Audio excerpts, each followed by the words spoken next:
Good afternoon. Flights heading towards some of the major airports have been diverted as Major Storm Alice hits the Costa Blanca. The area was placed on high alert for heavy rains and strong winds, with officials warning of extraordinary danger today. Several flights heading for Alicante Elche Airport were diverted this morning and 12 cancelled, so the airport operator Aena said. Valencia and Murcia airports have also seen several flights with serious delays. Other Mediterranean coastal regions are also expected to be affected, including Murcia and the Balearic Islands. AMET said very heavy and persistent rainfall was expected until Monday. The forecast has forced authorities in Murcia to evacuate a housing estate and close schools across 13 municipalities. The government this morning promised to set up camps and shelters for 7,000 people on the Canary Islands to manage a surge of migrant arrivals, which has overwhelmed local authorities and left thousands sleeping in the open.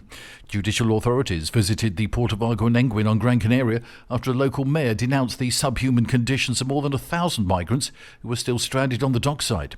The Migration Minister Jose Luis Escriva told a news conference more temporary camps will be set up next month on Gran Canaria, Tenerife and Fuerteventura, where more than 90% of the migrants arrive, whilst the ministry keeps working on a more permanent solution.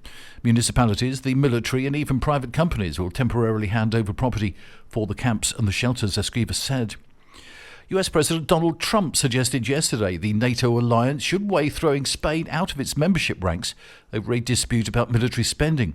Members of the US-backed Security Alliance agreed in June to sharply increase their military spending to 5% of gross domestic product, delivering on a major priority for Trump, who wants Europeans to spend more on their own defence.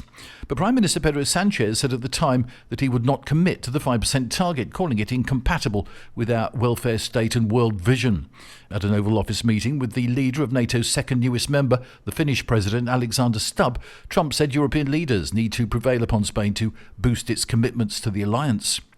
From November 23rd, Spain will demand a negative coronavirus test taken within 72 hours for air travellers arriving from countries with a high risk of contracting COVID-19, so the Health Ministry said, adding to an array of international restrictions.